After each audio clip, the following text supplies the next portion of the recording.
Hello friends, कैसे हैं आप सभी दोस्तों। मैं भागचंद गौतम अपने यूट्यूब चैनल परफेक्ट एजुकेशन में एक बार फिर से आपका बहुत बहुत स्वागत करता हूं। दोस्तों, पिछली वीडियो में हमने बहुपद के बारे में बेसिक जानकारी दी थी। आज हम बहुपद के बारे में बहुत ही डीपली गहराई से उसके बारे में बताएंगे। तो दोस्तों, बिल्कुल ध्यान से आपके लिए देखते जाना है। बिल्कुल वीडियो को स्किप मत कीजिएगा, बहुत ही इम्पोर्टेंट रहने वाली है वीडियो आपके लिए। तो कृपया आप बिल्कुल पेन कॉपी लेकर के साथ में बैठें। दोस्तों, जिन्होंने वीडियो पिछली क्लासें नहीं देख पाई हैं, मिस कर दी हैं, तो वो वीडियो के डिस्क्रिप्शन बॉक्स में जा कर के वहाँ पर हम लिंक दे देंगे, वहाँ से आप जा कर के देख सकते हैं। तो दोस्तों, जिसने भी आज की ये वीडियो लाइक नहीं की है तो सबसे पहले लाइक करें वीडियो को, और जो चैनल पर पहली बार विजिट कर रहे हैं तो कृपया चैनल को सब्सक्राइब जरूर कर लें और अपने फ्रेंड्स में शेयर करना ना भूलें। तो दोस्तों, स्टार्ट करते हैं बहुपद। तो बहुपद की परिभाषा हमने पहले ही बता दी थी कि बहुपद क्या होते हैं, ये हमने पिछली चैप्टर में ख़त्म कर दिया है। अब ये जो नया चैप्टर है, रैखिक समीकरण, दो चरों वाले रैखिक समीकरण। तो चर और अचर के बारे में हमने पहले भी बता दिया है कि चर क्या होते हैं और अचर क्या होते हैं। तो चर राशियाँ बेराशियाँ होती हैं जिनका मान निश्चित नहीं होता है, वे होती हैं चर राशियाँ, और जिनका मान निश्चित होता है वे होती हैं अचर राशियाँ। तो जैसे X Y Z A B C D, जितनी भी अंग्रेजी के अल्फ़ाबेट होते हैं वो सारी उनको हम मान लेते हैं चर राशियाँ। और जो गिनती की संख्याएं होती हैं 1 से लगा करके अनंत तक, वो सारी संख्याएं राशियाँ मानी जाती हैं अचर राशि। तो दोस्तों, इसमें हम दो चरों के लिए कुछ समीकरणों को सॉल्व करेंगे और ग्राफ भी बनाएंगे इस चैप्टर में। तो बिल्कुल ध्यान से देखना है कि हमें इनको सॉल्व करने के लिए कुछ विधियां दी गई हैं, उनको हम बारी बारी से बताएंगे। तो सबसे पहले इसकी हम परिभाषा देख लेते हैं कि रैखिक समीकरण होता है क्या होता है। रैखिक समीकरण, तो रैखिक समीकरण, रैखिक समीकरण। तो रैखिक समीकरण वह समीकरण होता है जिसमें चर की घात अधिकतम 1 होती है। जिसकी चर की घात अधिकतम कितनी होती है दोस्तों? 1। तो उसे हम कहते हैं रैखिक समीकरण। जैसे हमने लिख दिया है 2x + 3 = 4। ये क्या है? यहाँ पर चर की घात देखेंगे कितनी है, कुछ नहीं है। हमने पिछली क्लास में बताया था कि जिसकी घात कुछ नहीं होती है, जिसके गुणा में कुछ नहीं होता है, जिसके भाग में कुछ भी नहीं होता है, तो उसकी हम घात, गुणा और भाग में क्या मान लेते हैं? 1। उदाहरण के लिए हमने बताया था बहुत ही सरल तरीका कि सबका मालिक 1। तो यहाँ पर घात कुछ नहीं है तो 1 घात मानी जाएगी। तो यहाँ पर अधिकतम चर की घात कितनी है दोस्तों? 1। तो इसे हम क्या कहेंगे? इस समीकरण को रैखिक समीकरण। इस समीकरण को क्या कहेंगे?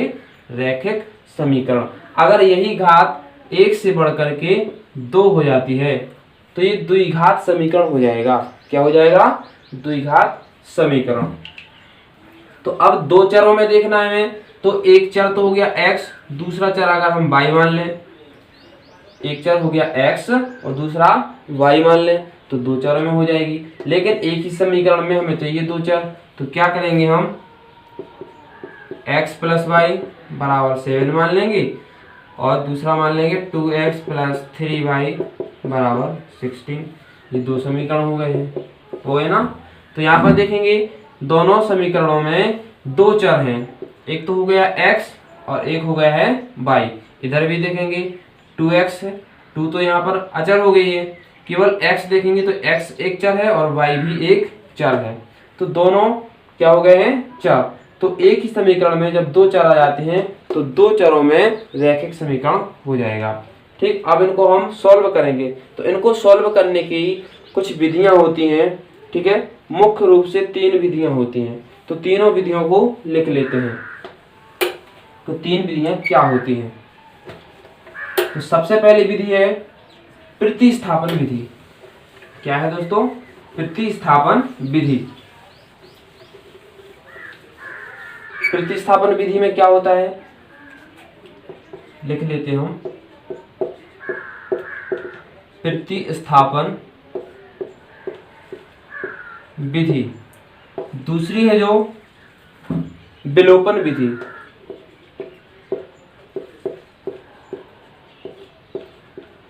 विलोपन विधि, तीसरी है जो वज्र गुणन विधि। ये तीनों हैं रैखिक समीकरणों को हल करने के लिए। ये तीन मुख्य विधियां होती हैं। सबसे पहली प्रतिस्थापन विधि, दूसरी विलोपन विधि और तीसरी है जो वज्र गुणन विधि। एक एक करके हम तीनों को बताएंगे कि प्रतिस्थापन में क्या होता है, कैसे इसको हल करते हैं, विलोपन विधि में क्या होता है, कैसे इसको हल करते हैं, और वज्र गुणन विधि कैसे इसको सॉल्व करते हैं। तो हम सबसे पहले देखते हैं प्रतिस्थापन विधि। इनको हम क्लियर कर देते हैं, विलोपन और वज्र गुणन को।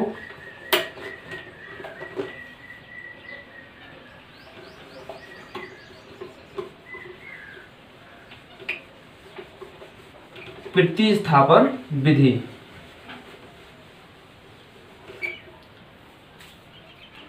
प्रतिस्थापन विधि में जैसे हम एक उदाहरण ले लेते हैं।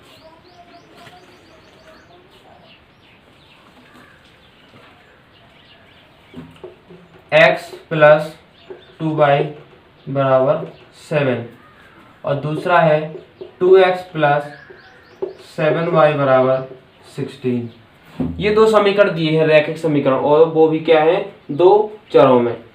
तो हम क्या करेंगे, प्रतिस्थापन विधि से हल करने के लिए किसी भी एक पद में हम उसको सॉल्व कर लेते हैं। जैसे मान लो अगर हम x का मान निकाल लें तो y के पदों में आएगा, या y का मान निकाल लें तो वो x के पदों में आएगा। ठीक है, तो उदाहरण के द्वारा ही हम समझाएंगे। जैसे यहाँ से हम x का मान निकाल लेते हैं, x का मान निकाल लेंगे तो 2y का हमें पक्षांतर करना पड़ेगा, तो 2y को हम उधर भेज देंगे। ठीक, उधर भेज देंगे तो यहाँ पर x बराबर 7 तो वहाँ पर पहले से है, 2y उधर जाएगा तो माइनस का हो जाएगा। तो यहाँ से x की वैल्यू कितनी निकल के आ गई है, 7 माइनस 2y, 7 माइनस 2y। दूसरा समीकरण है, इसको हम समीकरण 1 मान लेते हैं, इसको समीकरण दूसरा। अब समीकरण 1 से हमने x का मान निकाल लिया है, 7 माइनस 2y। अब x का मान उठा करके ये पूरा हम समीकरण 2 में रख देते हैं, रख देंगे। दूसरा समीकरण क्या है, 2 इंटू एक्स, एक्स की जगह पर हम क्या रख दें, 7 माइनस 2y, 7 माइनस 2y और प्लस 7y यहाँ पर पहले से है, इज इक्वल टू 16।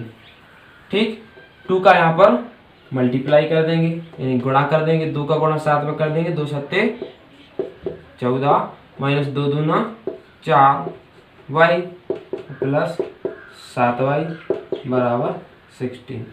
अब y वाले पदों को हम एक साथ कर लेंगे, इकट्ठा कर लेंगे। ये प्लस का है और ये माइनस का है तो घट जाएंगे, तो 7 में से 4 घटा दो, कितने बचेंगे, 3y। ठीक, 14 है, 14 को सही ले जाओ, 16 माइनस 14 कितने बचे, 16 में से 14 चले जाएंगे, 2 बचेंगे। तो यहाँ से y का मान निकालने अगर तो 3 इधर पहुंचेंगे तो गुणा में है, ये गुणा की संख्या कहाँ पर पहुंचती है, भाग में। ठीक है, गुणा की संख्या भाग में पहुंच जाएगी तो 2/3 आ जाएगा ये। ठीक, 2/3 आ गया, तो y का मान ये आ गया। अब y का मान आ गया ये, तो y का मान उठा करके हम समीकरण इसमें रख देंगे, एक में रख देंगे और चाहे इसमें रख देंगे, बात बराबर है। तो यहाँ पर रख दें अगर हम y का मान 2/3, तो x बराबर 7 माइनस 2 गुणे y की जगह पर 2/3, तो x बराबर निकल के आ जाएगा 7 माइनस 2 दूना 4/3। इसको हल कर देंगे, 7 21 माइनस 4/3, 21 में से 4 घटा दो, कितने बचे, 17/3। ये x का मान आ गया है। तो इस प्रकार से हमें x और y के मान ये निकालना है। ठीक है, हल करना, अगर समीकरण दिया है और लिखा है कि हल कीजिए, तो हल का मतलब होता है कि x और y के मान निकालना है। ठीक, तो ये हो गया है उदाहरण के द्वारा। ये हमने क्या कर दिया, यहाँ से इसका मान निकाल के किसी एक का, चाहे x का चाहे y का, तो उसको उठा करके हमने दूसरे समीकरण में रख दिया। तो ये हो गया प्रतिस्थापन। प्रतिस्थापन का मतलब एक जगह से दूसरी जगह मान निकाल के रख देना है। तो ये हो गया है प्रतिस्थापन विधि। इसी प्रकार से विलोपन विधि है। विलोपन का मतलब होता है किसी एक चर को हम विलोपित कर देते हैं, गायब कर देते हैं, चाहे हम x को गायब कर दें और चाहे y को। तो इस प्रकार से विलोपन विधि हो जाएगी। वज्र गुणन विधि, हमें गुणा करके उसको हल करना है, x और y के मान निकालना है, तो ये होती है वज्र गुणन विधि। तो इनको हम देखते हैं और इसके दिए गए हैं उदाहरण।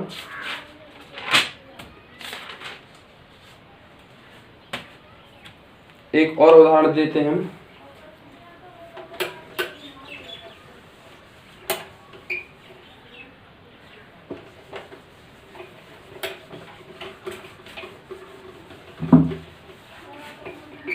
जैसे लिखा है 31x प्लस 47y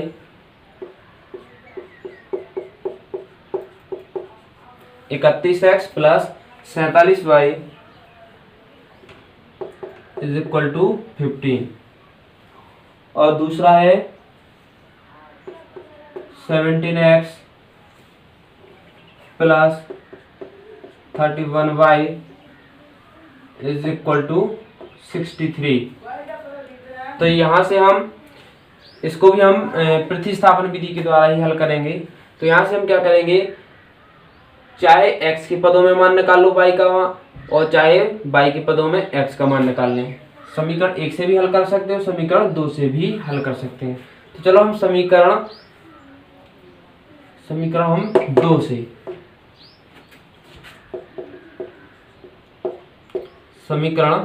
इसको समीकरण 1 मान लेंगे, इसको समीकरण 2 मान लेंगे। ठीक, तो समीकरण 2 से हम x का मान निकाल लेंगे। यहाँ से 47x बराबर हो जाएगा 63 माइनस हो जाएंगे 31y।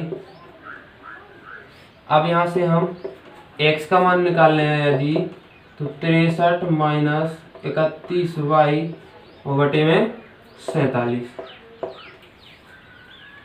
ठीक, इतना ये आ गया। अब क्या करेंगे, x का मान आ गया है, अब इस x का मान उठा करके हम समीकरण 1 में रख देंगे। तो जिससे क्या हो जाएगा, ये पूरा का पूरा समीकरण y के पदों में निकल आएगा। तो जब y के पदों में आ जाएगा तो y का मान प्राप्त कर सकते हैं। जब y का मान प्राप्त हो जाएगा तो हम उसको यहाँ पर रख देंगे, तो x का मान प्राप्त हो जाएगा आसानी से। तो कोई दिक्कत नहीं है, बिल्कुल ही सरल है, किसी प्रकार की समस्या नहीं आएगी। बस स्टेप बाय स्टेप देखते जाइए, ठीक है, तो किसी भी प्रकार की समस्या नहीं आने वाली। तो दोस्तों यहाँ पर हम x का मान उठा करके समीकरण 1 में रख देते हैं। तो यहाँ पर क्या है 31 और x का मान क्या रख देंगे हम 6 माइनस 31y अपॉन 47 प्लस यहाँ पर 47y यहाँ पर 15 जी आ गया है। अब यहाँ से हम क्या करेंगे, इसका मल्टीप्लाई कर देंगे। तो कितना आ जाएगा 31 इंटू 6 माइनस 31 इंटू 31y और पूरे के बटे में कितने आ जाएंगे 47 प्लस यहाँ पर 47y is equal to 15। Multiply कर देंगे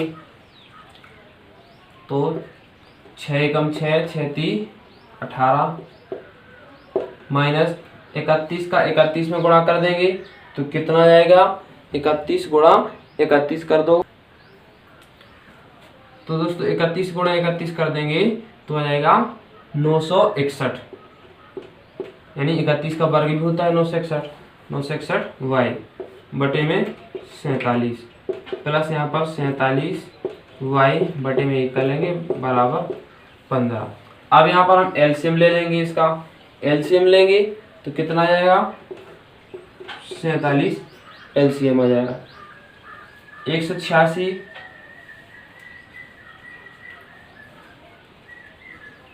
इसको ऐसा ही लिखा रहने देंगे।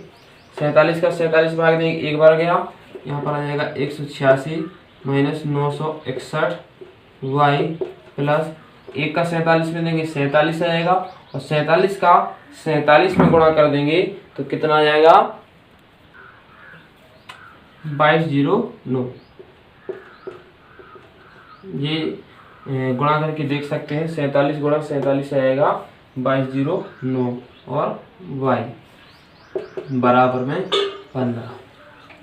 यहाँ पर देखेंगे हम y वाले पद एक साथ कर देंगे। 22 यानी 2209 y है और 961 y है, तो 2209 में से हम 961 घटा देंगे तो यहाँ पर कितना आ जाएगा 961 घटा दें तो आ जाएगा 8।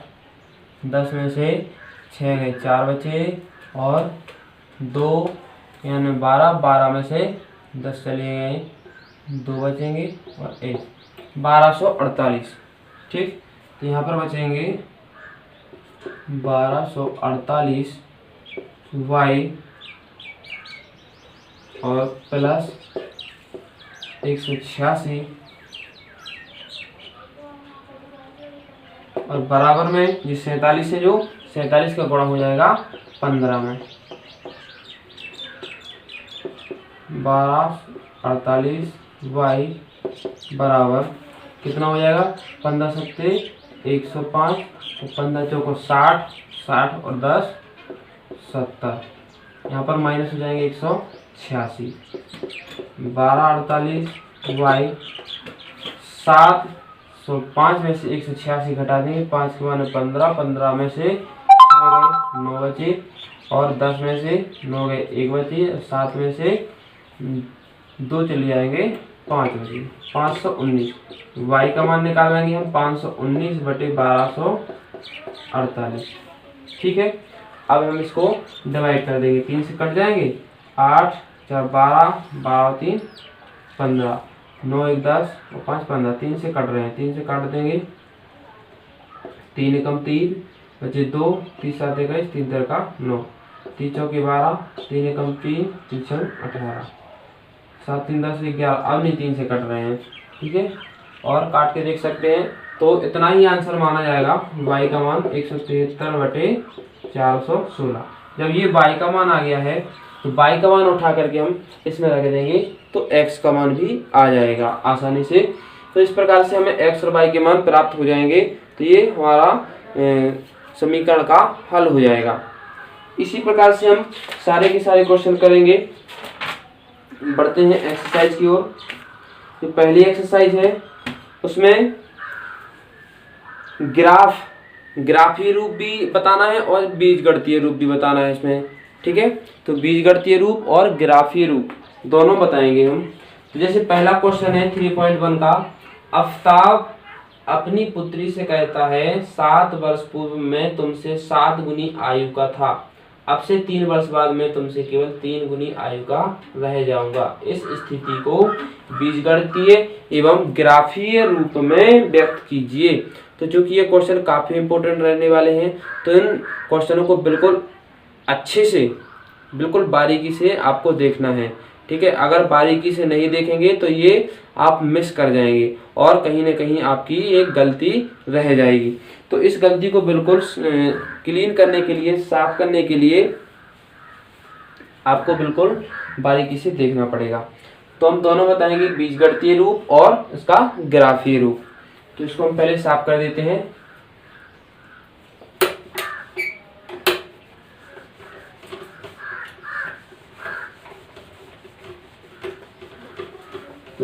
दोस्तों जिन्होंने अभी तक वीडियो को लाइक नहीं किया, लाइक कर दें, और जो चैनल पर पहली बार है अभी तक सब्सक्राइब नहीं किया है, केवल देख के चले जाते हैं लोग, सब्सक्राइब नहीं करते चैनल को, तो सब्सक्राइब करना बिल्कुल ना भूलें। चैनल को सब्सक्राइब जरूर कर लें।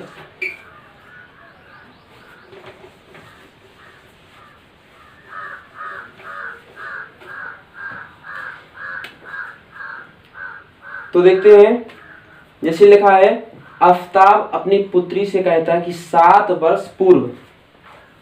यहां पर देखेंगे ये वर्तमान हो गया है, ये बाद हो गया है, या जिसको बोलते हैं पश्चात,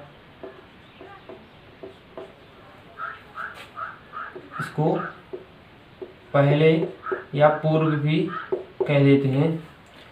तो ये वर्तमान है, ये पहले या पूर्व है, ये बाद या पश्चात है। तो इससे हम बिल्कुल आसानी से कर सकते हैं, किसी प्रकार की कोई दिक्कत नहीं आएगी। तो यहाँ पर देखेंगे किन किन की बात हो रही है, आफताब और उसकी पुत्री की। तो इस क्वेश्चन को हल करने के लिए हम क्या करेंगे, लिखेंगे माना कि आफताब की वर्तमान आयु x वर्ष है तथा उसकी पुत्री की आयु y वर्ष है। ठीक, तो क्या करेंगे, आफताब की आयु हमने x वर्ष मान ली और तथा उसकी पुत्री की आयु y वर्ष मान ली। प्रश्नानुसार क्या होगा, प्रश्नानुसार तो प्रश्न क्या कह रहा है कि 7 वर्ष पूर्व, 7 वर्ष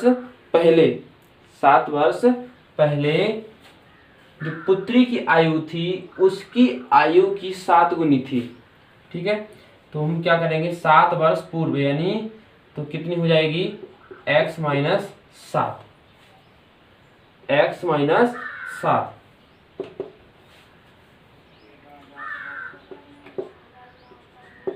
और y माइनस 7। इसको अभी हम साफ कर देते हैं पहले थोड़ा समझाने के लिए। x माइनस 7 बराबर हमने y माइनस 7 लिख लिया। क्यों, क्योंकि आफताब की आयु और उसकी पुत्री की आयु दोनों को हमने 7 से माइनस कर दिया। क्यों, क्योंकि 7 वर्ष पूर्व की बात हो रही है, 7 वर्ष पहले की बात हो रही है, तो 7 उसमें से कम होगा, इसमें भी कम होगा और इसमें भी कम होगा। अब कितनी थी उसकी, 7 गुनी।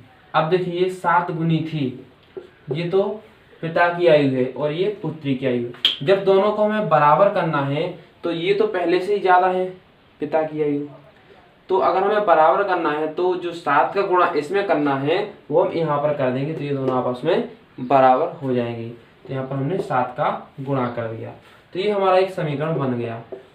या भी नहीं मानेंगे इसको समीकरण, थोड़ा और हल कर लेते हैं। x माइनस 7 बराबर 7y माइनस 7 7 49। ठीक है, इन दोनों को एक साइड लेते आते हैं। x माइनस के 7y यहाँ पर हो जाएंगे माइनस के 7 और प्लस के 49 बराबर 0। x माइनस 7y और प्लस 49 में से हम 7 घटा देंगे 42 हो जाएगा 0। ये हो जाएगा समीकरण 1। ठीक है, ये तो पहली कंडीशन हो गई है।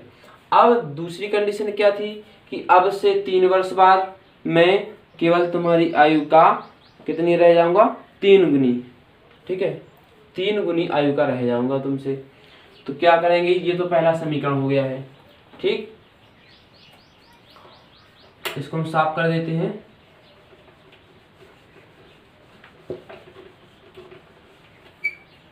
दूसरी कंडीशन थी कि अब से 3 वर्ष बाद, तो हमने वर्तमान आयु तो x मानी थी, इसकी y मान ली थी, तो 3 वर्ष बाद, तो फिर से लिखेंगे पुनः प्रश्नानुसार अब से 3 वर्ष बाद यानी x प्लस 3 बराबर y प्लस 3। कितना रह जाऊंगा, 3 गुना। तो अब कौन रहेगा 3 गुना, उसका पिता। तो पिता की आयु में 3 का गुणा करेंगे तो क्या होगा, ये तो पहले से ज्यादा है और ज्यादा हो जाएगी। बराबर करना है तो हम इसकी पुत्री की आयु में गुणा कर देंगे 3 का।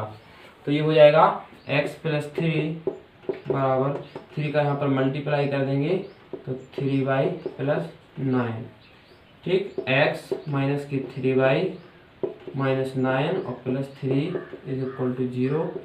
x माइनस 3y और माइनस 6 इज इक्वल टू 0।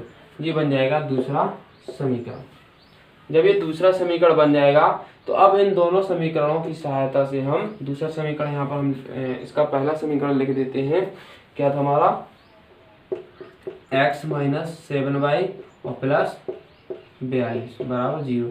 ये समीकरण 1 था। अब दोनों समीकरणों को हम देख लेंगे कि ये बन गया और ये बन गया। इन दोनों की सहायता से हम क्या कर सकते हैं, एक्स और वाई की मान निकाल सकते हैं। लेकिन हमें क्वेश्चन में दिया गया है कि केवल इसके बीजगणितीय रूप को व्यक्त करना है। तो ये तो हो गया है बीजगणितीय रूप। जब बीजगणितीय रूप की बात की जाए तो हमें केवल उसके समीकरण बना देना है। ठीक, समीकरण बना देना है।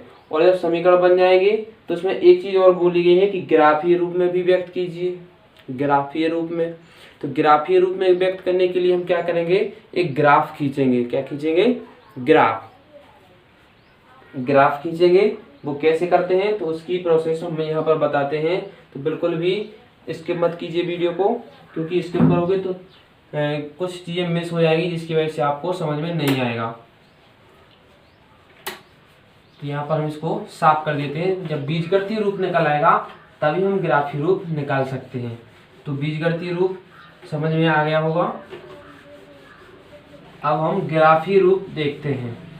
तो ग्राफीय रूप व्यक्त करने के लिए हमें क्या करना पड़ता है, उसके लिए हमें जो नीचे हम बता रहे हैं, आगे जो नियम बता रहे हैं उनको फॉलो करना है। तो सबसे पहले हम क्या करेंगे, इन समीकरणों को ग्राफीय रूप में व्यक्त करने के लिए हमें प्रत्येक समीकरण के कम से कम 2 हल निकालना अति आवश्यक होता है। ठीक है, जो 2 समीकरण हमने निकाले थे, समीकरण 1 और समीकरण 2, उसके हमें कम से कम 2, एक समीकरण के कम से कम 2 हल प्राप्त करना होता है। तो हम हल इसके निकालेंगे। तो यहाँ पर देखेंगे समीकरण 1 के लिए। तो समीकरण यहाँ पर 1 लिख लेते हैं। क्या था, x माइनस 7y और प्लस 42 बराबर 0 समीकरण 1 था। और दूसरा क्या था, x minus 3y minus 6 is equal to 0, ये समीकरण दूसरा था। तो समीकरण 1 के लिए लिखेंगे हम पहले। समीकरण 1 के लिए, ठीक, समीकरण 1 के लिए, समीकरण 1 के लिए हम क्या करेंगे, चाहे हम x का मान निकाल लें पहले और चाहे y का मान निकाल लेंगे। जैसे हमने अभी विस्थापन विधि बताई थी समीकरणों को हल करने के लिए, बिल्कुल सेम वैसे ही है। तो हम अधिकांश कोशिश करते हैं कि जो माइनस वाला पद होता है उसका हम मान निकाल लेते हैं। जैसे यहाँ पर y है, अधिकांश y का ही मान निकालते हैं हम पहले। ये y है तो यहाँ से हम क्या करेंगे, x माइनस 7y प्लस 42 बराबर 0 है। इसको हम क्या करेंगे, 7y को उधर ले जाएंगे तो यहाँ 7y बराबर x प्लस 42, या y बराबर हो जाएगा x प्लस 42 बटे 7। जो y का मान निकल आया, y का मान निकल आया। तो अब हम क्या करेंगे, एक टेबल बनाते हैं। एक यहाँ पर टेबल बना लेते हैं।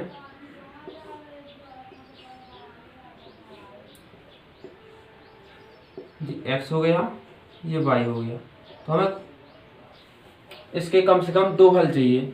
यदि हम x बराबर 0 रख दें, यदि हम x बराबर x का मान इसमें 0 रख दें तो y का मान कितना आएगा, x का मान यहाँ पर 0 रख दें तो ये 0 हो जाएगा। यहाँ पर केवल 42 बचेंगे, 7 का भाग दे देंगे 42 में, 7 6 42, 6 आ गया। ठीक, अब यदि हम x का मान 7 रख दें, x का मान 7 रख दें, यहाँ पर x का मान 7 रख दें तो कितना हो जाएगा, 7 और 42 जुड़ जाएंगे, 49 हो जाएंगे। और यहाँ पर 7 7 49, तो यहाँ पर जब x का मान 7 रख देंगे तो कितना आ जाएगा, 7 7 49, 7 बार कट गया तो ये आ गया। तो इस समीकरण के 2 हल प्राप्त हो गए हमें। ठीक, इसी प्रकार से हम समीकरण 2 के भी कर लेंगे। तो यहाँ पर हम क्या करेंगे, 3y बराबर हो जाएंगे x माइनस 6, तो y बराबर आ जाएगा x माइनस 6/3, जी आ गया है। अब इसके भी हमें कम से कम 2 हल चाहिए।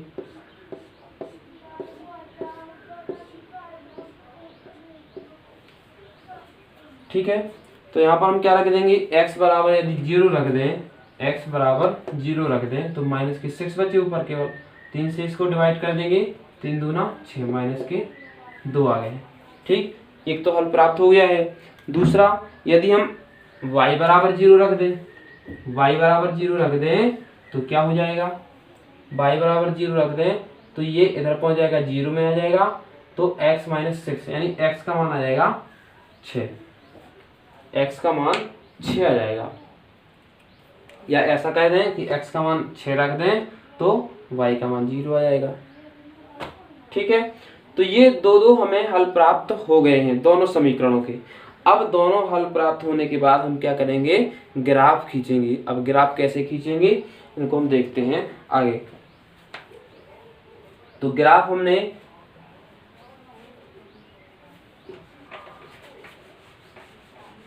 ग्राफ खींचते हैं हम, इसके हम पहले दोनों इसके हम निर्देशांक को लिख लेते हैं। जैसे हमने शायद पिछली क्लास में बताया था, ग्राफ खींचना, x अक्ष होती है, ये y अक्ष होती है, ये x की माइनस होती है और ये y की माइनस होती है। कुछ इस प्रकार से हमने पिछली क्लास में बताया था। जिन्होंने नहीं देखी है तो वीडियो को पहले जाकर के देख लें, वीडियो की डिस्क्रिप्शन बॉक्स में डाल देंगे हम लिंक सभी, तो वहाँ से आप जाकर के देख सकते हैं। तो यहाँ पर हम क्या करेंगे, इनके निर्देशांक लिख लेते हैं। तो पहले हम x अक्ष पर चलते हैं और फिर y अक्ष पर चलते हैं। तो समीकरण 1 के निर्देशांक क्या हो जाएंगे, x, y होते हैं। तो x का मान कितना है 0 और y का मान 6, ये हो गया। दूसरे यहाँ पर 7, 7 ये हो गया। इधर देखते हैं 0, -2, यहाँ पर 6, 0। ये इस प्रकार से हमारे पास 4 निर्देशांक आ गए हैं। तो यहाँ पर हम देख लेंगे कि 0, 6 यानी पहले x अक्ष और फिर y अक्ष, पहले x अक्ष फिर y अक्ष।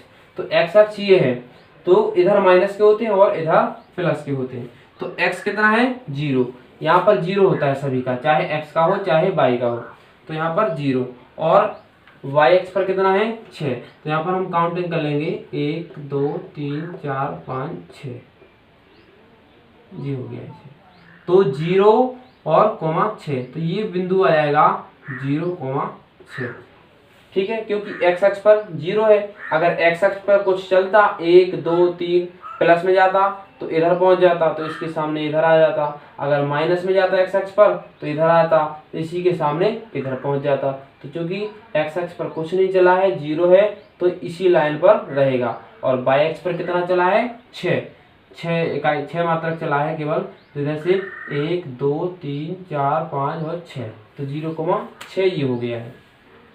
दूसरा है 7, 7, तो यानी x अक्ष पर 7 गया है और y अक्ष पर भी 7 गया है। तो यहाँ पर एक और मान लेंगे हम 7। इधर से हम काउंटिंग कर लेते हैं 1, 2, 3, 4, 5, 6 और ये 7। ठीक है, जब ग्राफ पर बनाएंगे तो वहाँ पर पहले से लाइनें खींची रहती हैं, तो वहाँ पर गिनने की केवल ज़रूरत रहती है, बाकी वहाँ पर लिखने की कोई ज़रूरत नहीं है। ठीक है, लाइनें खींचने की कोई ज़रूरत नहीं है, केवल हमें उनके पॉइंट स्थापित करना है। तो यहाँ पर 7 हो गया, तो x अक्ष पर भी 7 जाना है और y अक्ष पर भी 7 जाना है। तो इधर से 7 मात्रक इधर गिन लेंगे और 7 मात्रक इधर गिन लेंगे। तो चूंकि दो प्लस प्लस के हैं तो इधर और इधर जाएंगे। अगर एक आध माइनस का होता तो माइनस x अक्ष का होता तो इधर गिनते और y अक्ष का माइनस का होता तो नीचे की ओर। तो यहाँ पर इसको हम देखेंगे ये, और इधर से इसको मिलाएंगे, ये कुछ इस प्रकार से यहाँ पर काट रहा है। तो ये हो जाएगा 7, 7, ये पॉइंट आ गए हैं। ठीक, ये हो गया 0, 6 और 7, 7। तो यहाँ से इन दोनों को हम बिंदुओं को मिलाती हुई रेखा खींच देंगे ऐसे। ठीक है, इसको ऐसे खींच देंगे। ऐसे ही इसके लिए करेंगे 0, -2 है, तो x अक्ष पर 0 है और y अक्ष पर कितना है -2, तो 1 और 2, माइनस का 2 इधर हो जाएगा। तो ये हो जाएगा इधर 0, -2, 6, 0, 6, 0 यानी x अक्ष पर 6 चला है, ये हो गया है। और y अक्ष पर 0 यानी y अक्ष पर ऊपर की ओर नहीं गया है, ना ही नीचे की ओर गया है, तो यहाँ पर 0 आ जाएगा। तो 6,0। अब इस बिंदु को और इस बिंदु को मिलाती हुई रेखा ऐसे खींच देंगे, तो ये आपस में कहीं ना कहीं पर आपस में एक दूसरे को प्रतिच्छेद जरूर कर देंगे। ठीक है, ये रेखा है। तो ये हो गया इसका ग्राफी रूप। अगर ग्राफ में बनाएंगे तो बिल्कुल एक्यूरेट आएगा, किसी प्रकार की कोई लाइन टेढ़ी नहीं होगी। यहाँ पर जो कि मार्कर है, ठीक है, तो यहाँ पर ये लाइनें थोड़ी टेढ़ी लग रही होंगी, लेकिन जब हम पटरी प्रकार की सहायता से उसको खींचेंगे ग्राफ, तो बिल्कुल एक्यूरेट आएगा, किसी प्रकार की समस्या नहीं आएगी। ठीक है, तो ये हो गया है हमारा ग्राफी रूप। तो हमने बीजगणितीय रूप बता दिया है, ग्राफी रूप भी बता दिया है।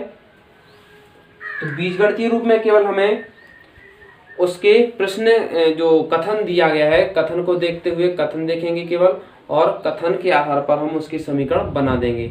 जैसे ही समीकरण बन जाएंगे तो फिर उसकी सहायता से, उन समीकरणों की सहायता से हम ग्राफीय रूप प्राप्त कर सकते हैं। तो ग्राफीय रूप भी बता दिया हमने और बीजगणितीय रूप भी बता दिया है। अब आगे कुछ क्वेश्चन दिए गए हैं, इन क्वेश्चनों को आप लोग भी सॉल्व करेंगे और जो इम्पोर्टेंट लगेगा वो हम सॉल्व करेंगे, क्योंकि आप लोगों के लिए भी कुछ सॉल्व करना है। ठीक है, क्योंकि पढ़ाई अच्छे से नहीं हो पा रही है, विद्यालय नहीं खुल पा रहा है, तो हम आशा करते हैं कि आप सभी बिल्कुल अच्छी तरह से समझ रहे होंगे। और जिनको समझ में किसी प्रकार से दिक्कत आ रही है समझने में, तो हमें कमेंट में ज़रूर बताएं। ठीक, नेक्स्ट क्वेश्चन है, क्रिकेट टीम के एक कोच ने 3900 रुपये में 3 बल्ले तथा 6 गेंदें खरीदी। बाद में उसने एक और बल्ला उसी प्रकार की 3 गेंदें 1300 रुपये में खरीदी। इस स्थिति को बीजगणितीय तथा ज्यामितीय रूप में व्यक्त कीजिए। तो बीजगणितीय रूप और ज्यामितीय रूप में, यानी ज्यामितीय रूप या ग्राफीय रूप एक ही चीज होती है, उसमें व्यक्त करना है। तो पहले हम बीजगणितीय रूप प्राप्त करेंगे और फिर इसके बाद ज्यामितीय या ग्राफीय रूप व्यक्त करेंगे। तो बीजगणितीय रूप में तो किसी प्रकार की दिक्कत रही नहीं होगी, क्योंकि क्वेश्चन बहुत ही इजी होते हैं। ऐसे क्वेश्चन आप लोग कक्षा 6, 7, 8 और 9 में भी आपने पढ़ लिए होंगे, क्योंकि ये क्लास स्पेशली 10 की है, 10th की है, जो NCERT बेस पर आधारित है इसका कोर्स सिलेबस। तो आपने अगर पहले अच्छे से पढ़ा है तो आपको किसी प्रकार की दिक्कत नहीं आएगी। और वैसे भी मैं पूरी कोशिश करता हूँ कि आप लोगों ने अगर कुछ चीज़ें जूनियर हाई स्कूल में भी मिस कर दी होंगी, तो वहाँ पर भी हम यहाँ पर उनको भी कवर करते जा रहे हैं। अगर फिर भी आपको कुछ समस्या आती है तो हमें कमेंट में ज़रूर बताएं।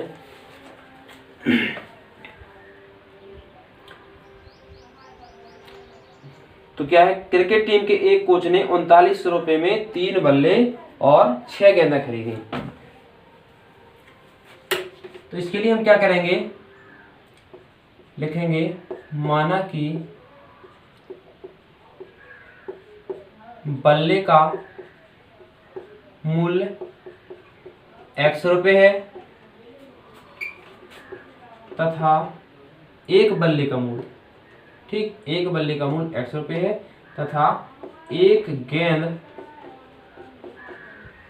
का मूल्य y रुपये है।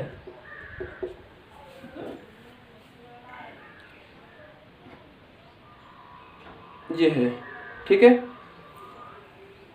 माना कि एक बल्ले का मूल्य x रुपया है तथा एक गेंद का मूल्य कितना है, y रुपये। तो प्रश्नानुसार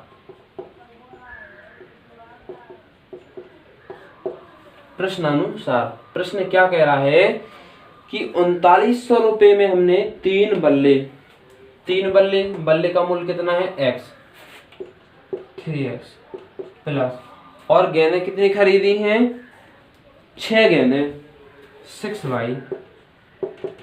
इन दोनों को कितने में खरीदा है, 3900 रुपये में। कितने में, 3900 रुपये में। तो समीकरण 1 बन गया ये। फिर पुनः प्रश्नानुसार, पुनः प्रश्नानुसार फिर से क्या है दूसरी कंडीशन कि उसने एक और बल्ला उसी प्रकार की 3 गेंदें, एक बल्ला और खरीदा और उसी प्रकार की 3 गेंदें खरीदी। तो एक बल्ले का मूल्य x हो गया और 3 गेंदें और खरीदी तो 3y हो गया। कितने में खरीदा? ये 1300 रुपये में। कितने में? 1300 रुपये में। ये समीकरण दूसरा बन जाएगा। तो ये तो हो गया हमारा बीजगणितीय रूप। क्या हो गया है? बीजगणितीय रूप। अब बीजगणितीय रूप से हमें क्या निकालना है? इसका ज्यामितीय रूप या ग्राफीय रूप। तो इसको भी हम ग्राफीय रूप बना के बता देते हैं। इसके बाद जितने भी क्वेश्चन आएंगे ये ग्राफीय रूप वाले आप स्वयं करेंगे। ठीक, तो इसको हम क्या करेंगे? x के पदों में या y के पदों में एक का मान निकाल लेंगे, समीकरण 1 से और समीकरण 2 से, बारी बारी से।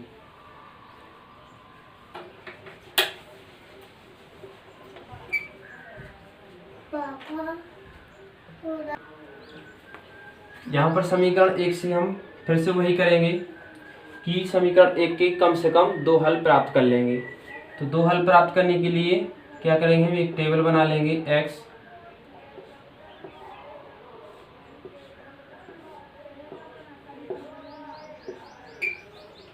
ये टेबल बनाएंगे और यहाँ से हम क्या करेंगे? y का मान निकालने यदि तो कितना आ जाएगा? 3900 माइनस 3x अपॉन 6। ठीक, ये हो गया है। अब यदि और इसको हल करना चाहें, छोटा कर दें तो कितना हो जाएगा? 3 से भाग देना ऊपर और नीचे, तो 13 3 39, 1300 माइनस x बटे 3 दूना 6। ये हो गया है। हाँ, ये हो गया। अब क्या करेंगे? यदि हम x का मान 0 रख दें, x का मान 0 रख दें तो कितना होगा? x का मान 0 रख दें तो 1300 बटे 2। 1300 की आधी कितने हो जाएंगे? 650, 650। अब यदि हम क्या करें हम कि x का मान अगर हम 300 रख दें, x का मान 300 रख दें, ठीक, x का मान 300 रख दें तो 1300 में से 300 घट जाएंगे, 1000 बचेंगे और 1000 में 2 से भाग दे देंगे तो कितने बचेंगे? 500। अब हम x का मान ये इतना क्यों रख दिया? हम और कुछ भी रख सकते थे, 0 रख दिया, 2 रख सकते थे, 5 रख सकते थे और 100 भी रख सकते थे, 500 भी रख सकते थे, कुछ भी रख सकते थे, लेकिन हमने 300 ही क्यों रखा? क्यों? क्योंकि एक बार जब हमने x बराबर 0 रख दिया तो 650 आ गया है। तो हम ये कोशिश करते हैं कि जो दूसरा y का मान आए वो इसी के लगभग आसपास आ जाए। ठीक है, ताकि हमें जो लाइन खींचना पड़ता है, ठीक है, लाइन खींचते समय जिस प्रकार से ग्राफ जो होता है तो यहाँ पर काउंटिंग करने में काफी समस्या होती है, तो इसलिए हम ऐसी संख्या रखते हैं कि ये आपस में लगभग आसपास ही हों। ठीक है, तो ये हो गया है इसका। इसी प्रकार से समीकरण हम दूसरे का हल प्राप्त कर लेंगे। तो समीकरण दूसरा क्या था हमारा? समीकरण दूसरा था x plus 3y is equal to 1300। यहाँ से y का मान निकाल लें तो 1300 माइनस x बटे 3। ठीक, तो y का मान जी आ गया। तो अब इसी प्रकार से हम x और y के दो विभिन्न हल यहाँ से भी प्राप्त कर लेंगे। तो यहाँ पर टेबल में लाने x और y का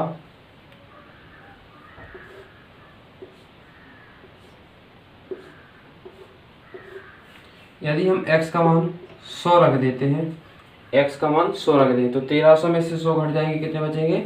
1200 और 1200 में 300 भाग दे देंगे हम तो 3 चौके 1200, यानी 4 बार चला जाएगा, 4 बार चला जाएगा। 400 हो जाएंगे। ठीक, y का मान कितना आ जाएगा 400। इसी प्रकार से यदि हम x का मान 700 रख दें तो 1300 में से 700 घट जाएंगे, कितने बचेंगे 600। 600 में 3 से भाग दे देंगे, 3 दूनी 600, 200 आ जाएंगे। तो ये दो हल प्राप्त हो गए हैं। तो यहाँ से हम इसके निर्देशांक लिख लेंगे, इसके 0,650, अगला है 300,500, इसके हो जाएंगे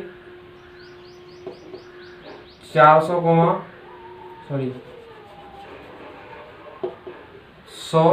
400 और 700,200 ये हो गए हैं।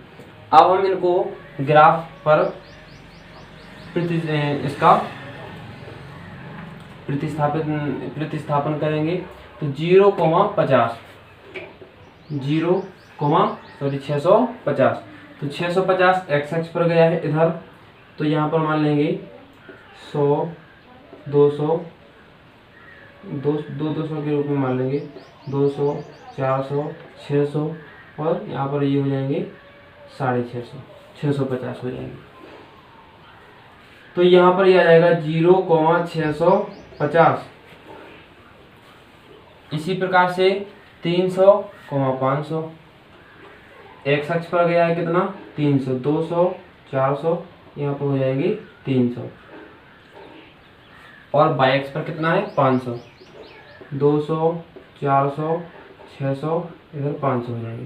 तो इधर इसको ऐसा करेंगे, इधर इसको ऐसा करेंगे, ये इन दोनों के सामने बीच में आ जाएगा, ये हो जाएंगे 300,500। तो क्या करेंगे, इसको हम इन दोनों पॉइंटों को यहाँ से ऐसा मिला देंगे, इधर भी बढ़ा देंगे और इधर भी बढ़ा देंगे। तो ये हो गया है पहला समीकरण।